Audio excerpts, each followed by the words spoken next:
इस कहानी की शुरुआत में हमें 17 साल के लड़के को दिखाया जाता है जिसका नाम जॉश है। वह किसी का इंतजार कर रहा है और तभी वहां पर एक आदमी आता है जिसका नाम कार्ल है। कार्ल के साथ उसकी गर्लफ्रेंड भी होती है और अब जॉश इन दोनों के साथ हेलीकॉप्टर से जंगल के बीचों बीच पहुंचता है जहां पर एक बहुत बड़ा और गहरा गड्ढा होता है।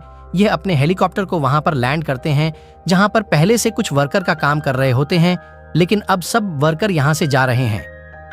कार्ल उनसे जाने की वजह पूछता है। वह बताते हैं कि यहां पर एक बहुत बड़ा तूफान आने वाला है, इसीलिए हम सब यहां से जा रहे हैं। साथ ही गुफा के अंदर जॉश के पिता और उसकी टीम भी होती है जो वहां पर काम कर रही है। यह वर्कर उन्हें भी अपने साथ ले जाना चाहते हैं, लेकिन कार्ल बहुत दूर से इस काम के लिए यहाँ पर आया है, इसलिए वो नहीं चाहता कि कोई भी यहाँ से जाए। वहीं हमें गुफा के 2 किलोमीटर अंदर जॉश के पिता और उसकी टीम को दिखाया जाता है जो वहां पर रिसर्च कर रहे होते हैं। दरअसल इस गुफा के अंदर पानी है और यह जानना चाहते हैं कि यह पानी कहां से आ रहा है। इनके साथ एक गोताखोर भी होती है जो कई दिनों से यहाँ पर है।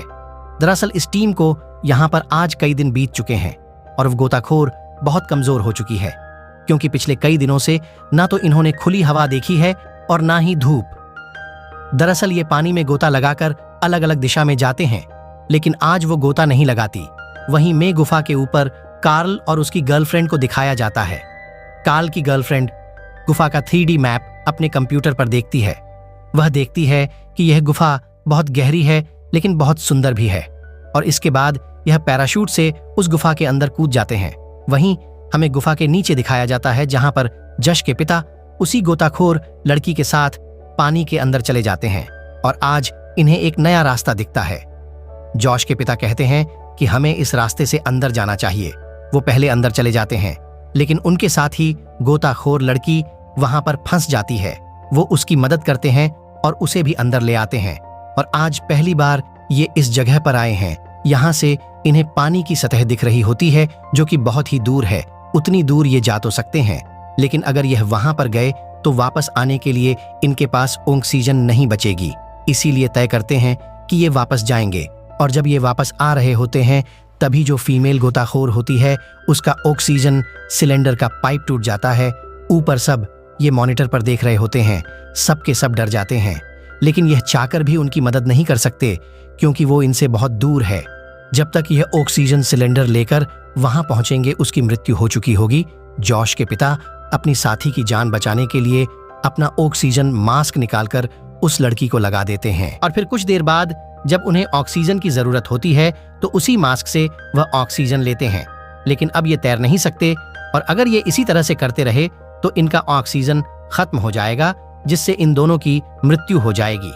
इसीलिए जॉश के पिता को एक कड़ा फैसला लेना पड़ता है, और अब वह अपना ऑक्सीजन उस गोताखोर लड़की को नहीं देते, उसे दूर धकेल देते हैं, जिससे उसकी मृत्यु हो जाती है।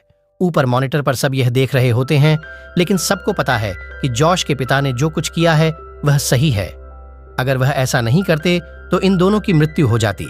लेकिन जॉश को एक गलत लग रहा होता है, इसीलिए उसे बहुत गुस्सा आता है, और गुस्से में वह अपने पिता को कसूरवार ठहरा रहा होता है। उसके पिता अपनी को वर्कर यानी उस गोताखोर लड़की की बॉडी लेकर ऊपर आ जाते हैं। वो जॉश की बातें सुन लेते हैं और उसे कहते हैं कि तुम कुछ लोगों के साथ ऊपर जाओ। ऊपर जो हमारी टीम है उनसे कहो कि हम सब ऊपर आ रहे हैं, क्योंकि तूफान आने वाला है। और अब जॉश अपने कुछ साथियों के साथ ऊपर की तरफ निकल पड़ता है, लेकिन तूफान शुरू हो चुका है। वो ऊपर के लोगों से कांटेक्ट करने की कोशिश करता है, लेकिन उसका संपर्क नहीं हो पाता, क्योंकि ऊपर के सभी लोग वहां से जा चुके हैं। तो इन्हें पानी की आवाज आती है। वह समझ जाता है कि ऊपर से पानी आ रहा है, लेकिन अब इनके पास कोई रास्ता नहीं है। ये ऊपर की तरफ बढ़ने लगते हैं, और अब ऊपर से बहुत पानी आना शुरू हो जाता है। इनकी रस्सी खींचने वाला ऊपर कोई नहीं होता, क्योंकि ऊपर से सब के सब जा चुके हैं। जॉश कहता है कि मुझे अपने पिता के पास एक बार फिर से वापस जाना होगा। उनकी जान को खतरा है। मैं उन्हें इन्फॉर्म करना चाहता हूं कि ऊपर से पानी नीचे आ रहा है। और अब जॉश के साथ एक और साथी, ये दोनों के दोनों नीचे की तरफ जाने लगते हैं। वहीं जश के पिता जिस जगह पर होते हैं वहां पर अब पानी भरना शुरू हो गया है, इसीलिए अपने साथियों के साथ वह यहां से ऊपर की तरफ निकलना चाहते हैं। लेकिन जहां से जाने का रास्ता है वहां से पानी का भाव बहुत तेज होता है। यहाँ इन्हें एक और रास्ता दिखता है, लेकिन उस जगह पर रस्सी नहीं होती। जश के पिता उस जगह जाने की कोशिश करते हैं। तभी वहां पर जश अपने साथी के साथ आ जाता है। जश के पिता कहते हैं कि तुम वापस क्यों आए, लेकिन अब वो वापस आ चुका है। जॉश के पिता उससे कहते हैं कि एक रस्सी को बड़े पत्थर से बांधो और रस्सी को नीचे फेंको। जश और उसका साथी ऐसे ही करते हैं, और जब वो रस्सी को नीचे फेंकते हैं तो सबसे पहले काल की गर्लफ्रेंड ऊपर जाने की कोशिश करती है, लेकिन पानी का बहाव इतना तेज होता है कि जिस पत्थर के साथ रस्सी को बांधा होता है वो पत्थर खिसकने लगता है। जॉश काल की गर्लफ्रेंड को ऊपर भेजने की कोशिश कर रहा होता है, लेकिन पानी के तेज भाव की वजह से वो खुद बकाल की गर्लफ्रेंड के साथ उस जगह गिर जाता है जहां पर उसके पिता और बाकी लोग हैं। साथ ही जॉश का साथी जो ऊपर है, जिसने पत्थर के साथ रस्सी को बांधा है और पत्थर को रोकने की कोशिश कर रहा है, अब वो समझ जाता है कि वो पत्थर को रोक नहीं सकता, इसीलिए ऊपर से नीचे कूद जाता है, लेकिन पत्थरों से टकराने की वजह से वह पानी में कहीं खो जाता है। जिसके बाद ये सब के सब वापस उसी जगह पर आ जाते हैं जहां से गोता लगाया करते थे, और अब जॉश के उस साथी की डेड बॉडी भी यहां पर तैरते हुए पहुंच जाती है, जो ऊपर से पानी में गिरकर कहीं खो गया था। जॉश के पिता सबसे कहते हैं कि अगर हमें जान बचा जानी है तो हमें गोता लगाना होगा और उसी जगह जाना होगा जहां पर मैंने अपनी साथी के साथ पानी की सतह देखी थी। ये पानी का सफर बहुत खतरनाक है, क्योंकि आज तक इतना दूर कोई नहीं गया और इनके एक साथी की यहाँ पर मृत्यु भी हो चुकी है, लेकिन इनके पास कोई और रास्ता नहीं है, इसीलिए सब के सब पानी के अंदर गोता लगाते हैं। जिसके बाद गर्लफ्रेंड को बहुत ज्यादा ठंड लगती है, क्योंकि उसने स्विमिंग सूट नहीं पहना था। यहाँ पर सब उसकी बॉडी को गर्म करने की कोशिश करते हैं।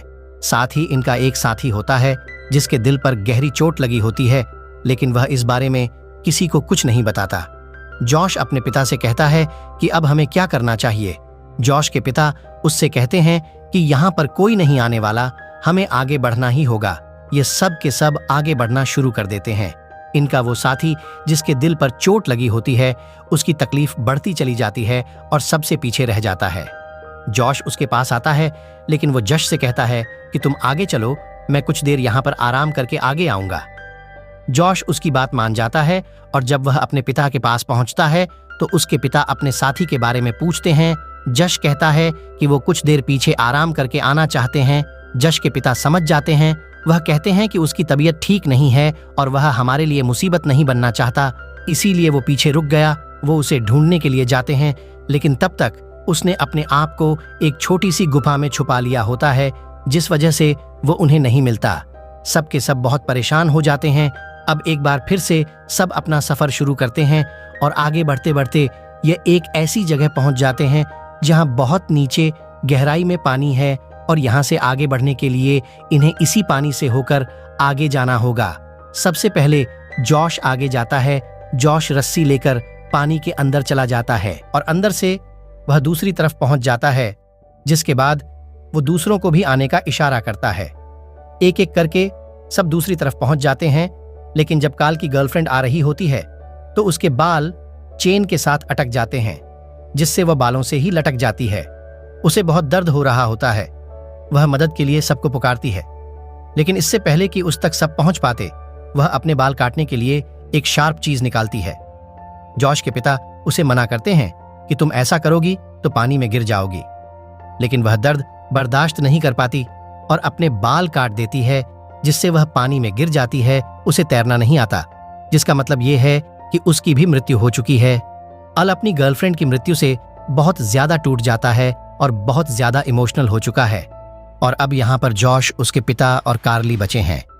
इनके पास एक ही ऑक्सीजन सिलेंडर है, और यहाँ से आगे बढ़ने का जो रास्ता है उसमें इन्हें पानी के अंदर से होकर गुजरना होगा। कार्ल इन दोनों को धोखा देकर इनका सिलेंडर लेकर पानी में कूद जाता है, और अब यहाँ पर जॉश और उसके पिता फंस चुके हैं।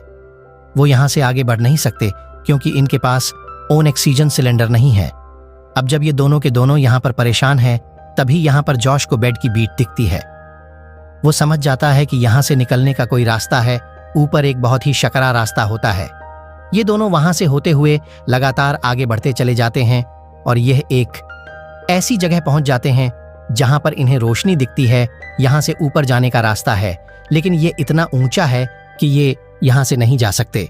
यहाँ पर इन्हें वर्ल्ड वॉर टी का एक टैंक भी दिखता है, जो कि जापानीज टैंक है, जो वर्ल्ड वॉर टी के समय ऊपर से नीचे गिर गया था। अब ये अपना पूरा दिन यहीं पर बिताते हैं। इन्हें समझ में आ जाता है कि ये यहाँ से बाहर नहीं निकल सकते, इसीलिए इन्हें वापस केव के गुफा के अंदर आना पड़ता है, जहाँ इन्हें एक बार फिर से काल मिलता है, जो कि भूखा होता है। इमोशनली वो बहुत ज़्यादा हर्ट हो चुका है। जॉश पानी के अंदर जाता है, और जब जॉश पानी के अंदर होता है तो अपने पागलपन में उसके पिता के ऊपर हमला कर देता है, जिससे वो पत्थर पर गिरते हैं। उनकी बैक पर बहुत गहरी चोट आती है, जिससे अब वह चल भी नहीं सकते। जॉश बाहर आता है और काल से कहता है कि अगर मेरे पिता नहीं होते तो हम सब के सब मर चुके होते। जॉश की बातों से काल को एहसास होता है कि उसने गलती की। वो अपने पागलपन से बाहर आता है और अब वो गिल्ट में और दुख में पानी के अंदर कूद जाता है। जॉश के पिता, जो कि अब यहाँ से आगे नहीं बढ़ सकते, वो जश से कहते हैं कि तुम्हें मुझे पानी में छोड़ना होगा। कहता है कि मैं ऐसा नहीं कर सकता। उसके पिता कहते हैं कि अब हमारे पास इसके अलावा कोई रास्ता नहीं है, और जश को ना चाहते हुए भी ऐसा करना पड़ता है। यानी कि अब उसके पिता की भी मृत्यु हो चुकी है। उसके पास वही आखिरी सिलेंडर बचा है जो कार लेकर भाग गया था, और अब उस छोटे से सिलेंडर को लेकर वह पानी के अंदर कूद जाता है, जिसके अंदर बहुत कम ऑक्सीजन बची है। और जब वह आगे बढ़ता है तो वहां पर उसे काल दिखता है, जिसकी मृत्यु हो चुकी है। यहाँ चारों तरफ अंधेरा है, उसकी ऑक्सीजन भी अब खत्म होने वाली है। तभी उसे पानी के ऊपर रोशनी दिखती है, जो कि समंदर है, यानी कि यहाँ से निकलने का रास्ता, जिस रास्ते को ढूंढने के लिए पूरी की पूरी खोज चल रही थी। पर अब उसका ऑक्सीजन खत्म हो चुका है, वह हिम्मत हार चुका है। तभी जश को अपने पिता के आखिरी शब्द याद आते हैं, जब उन्होंने कहा था कि तुम ऐसा कर सकते हो। जोश पूरी हिम्मत से ऊपर की तरफ बढ़ता है और फाइनली वह समंदर की सतह में पहुंच जाता है, जहां पर कुछ मछुआरे होते हैं जो उसे देख लेते हैं और जॉश को बचा लेते हैं। इस तरह से जॉश की जान बच जाती है। उम्मीद करते हैं कि यह कहानी आपको पसंद आई हो।